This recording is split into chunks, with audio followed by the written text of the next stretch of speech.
Sunday का दिन था तो डाउट क्लियरिंग सेशन था। अब डाउट क्लियरिंग सेशन में कुछ ऐसे डाउट्स आते हैं जो बहुत ही ज्यादा कॉमन होते हैं और मुझे ऐसा लगता है कि ये सिर्फ किसी एक पेड स्टूडेंट को नहीं बट बहुत सारे हमारे यूट्यूब स्टूडेंट्स को भी आते होंगे।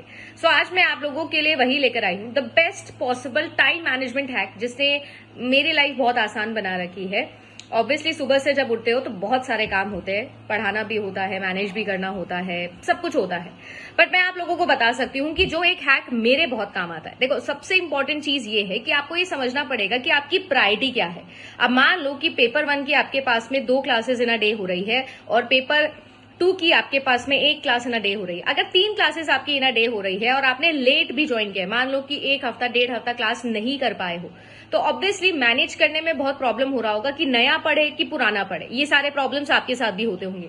तो मैं आपको यही सजेस्ट कर सकती हूँ कि अगर मान लीजिए कोई रनिंग यूनिट है, उस रनिंग यूनिट को आप अभी रिवाइज करिए। कोशिश करो कि अगर मैं आप लोगों को कल कोई नया टॉपिक पढ़ाने वाली हूँ तो पिछले 1 हफ्ते से अगर ये यूनिट चल रही है तो वो 1 हफ्ता आप कल की क्लास से पहले पहले एटलीस्ट एक बार देख कर आओ।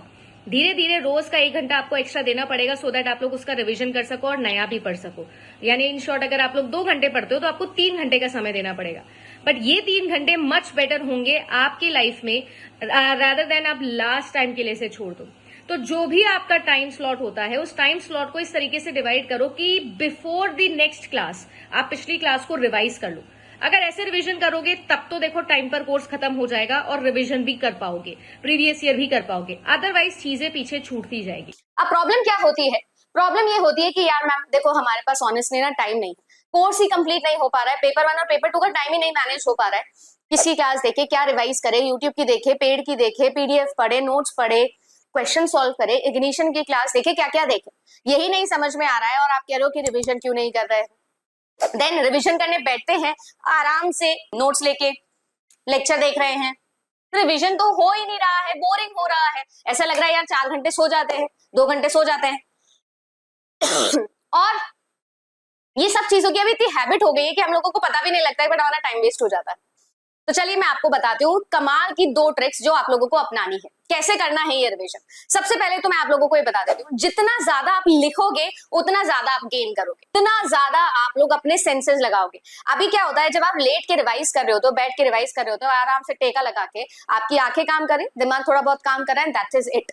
पर जब आप लोग बैठ के लिख कर काम करना स्टार्ट करते हो तो आपकी पूरी की पूरी बैकबोन काम कर रही है, आपका हाथ भी काम कर रहा है, आंखें भी काम कर रही है, कान तो काम कर ही रहे हैं।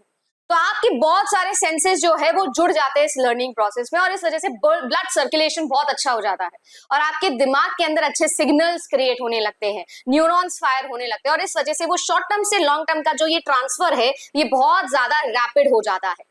अब प्रॉब्लम ये है कि हम लोग सोचते हैं कि यार मेरे पास टाइम नहीं है, मुझे एक टॉपिक को कितनी बार रिवाइज करना है, एक टॉपिक को कितने दिन में रिवाइज करना है, कोई बताता ही नहीं। देखो, आपने अगर कोई भी एक टॉपिक है जिसको एक बार पढ़ा है तो आप ये मान के चलेगा कि वो टॉपिक के क्वेश्चंस आप सॉल्व नहीं कर पाएंगे।